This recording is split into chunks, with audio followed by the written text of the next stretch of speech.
After lifting his first ATP title in Milan in February 2001, the Swiss teenager Roger Federer couldn't even think about adding 99 more of those in the rest of his career, just like any other player on the tour.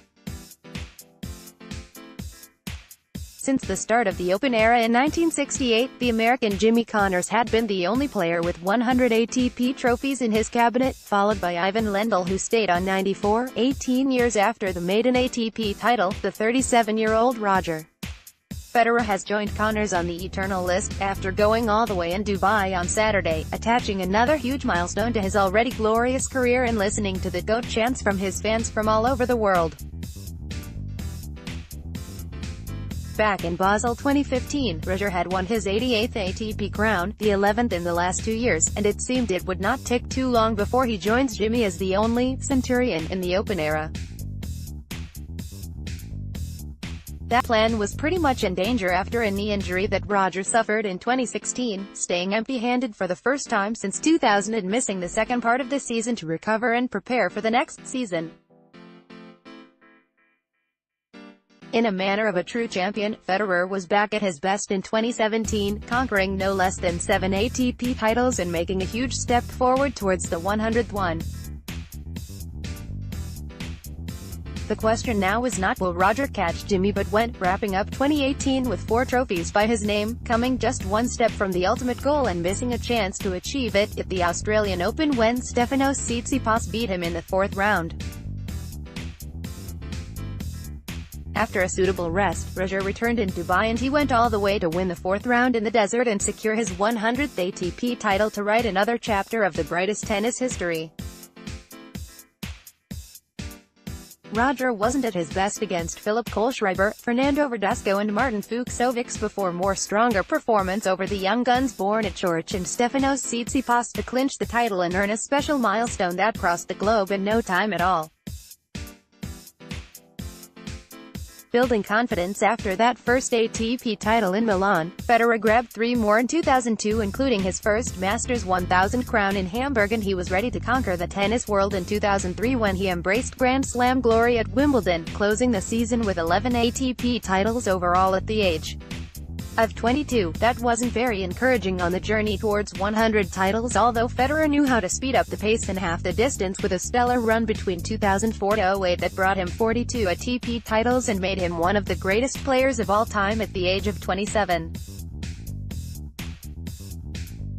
In the next 8 years, Roger was still one of the players to beat, together with Rafael Nadal and Novak Djokovic, earning 35 ATP titles to move closer to the 90th and finishing the job in the last 3 seasons for the triple digits and an extra feature on his GOAT list. Throughout the previous 19 seasons, Federer has managed to play on a high level almost all the time, fighting against the most prominent players from different generations and on every surface, choosing his schedule wisely and being able to give his 100% every time it was required.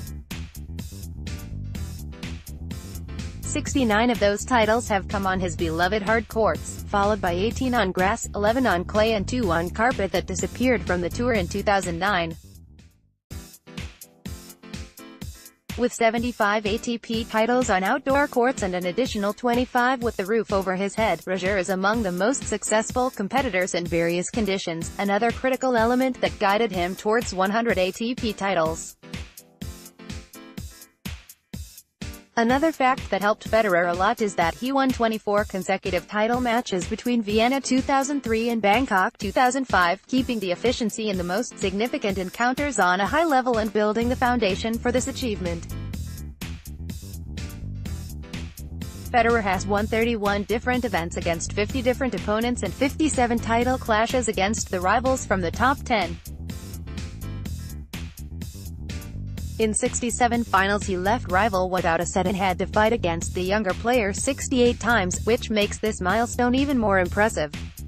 The 50th crown came in Cincinnati in August 2007, just after turning 26, losing the time in the race after that, which is perfectly reasonable, and requiring another 11.5 to grab the next 50, claiming a mighty impressive 33 after turning 30, which is another mind-blowing fact that speaks for itself about his consistency and timeless quality.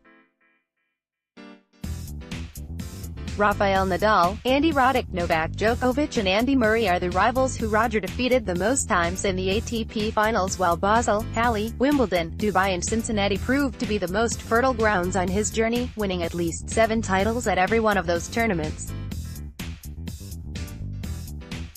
Roger Federer is a proud owner of 20 Grand Slam titles, 6 ATP finals, 27 Masters 1000 tournaments, 22 from the ATP 500 level and 25 from the lowest-tier ATP 250 events, playing some of the greatest matches ever in the title encounters and winning 6 of those that have reached the 3-hour mark. Federer had to produce something special in 2007 and 2009 Wimbledon final against Rafael Nadal and Roger Federer, and he ousted the Spaniard in another marathon in Miami 2005 when he came from 2 sets to love down to seal the deal in just under 3 hours and 45 minutes. At the age of 37, the Swiss maestro is still among the best players in the world, pumped as ever to compete against the strongest rivals and setting his eyes on Connor's 109 ATP titles, confirming he would play in Dubai in 2020 and entering the clay events this spring for the first time since 2016. Even if he stays on 100 ATP titles, the Swiss has achieved more than enough to be the greatest players of all time for the majority of tennis fans and players themselves, standing in the top 5 after 20 years on the tour and not even thinking about the retirement day.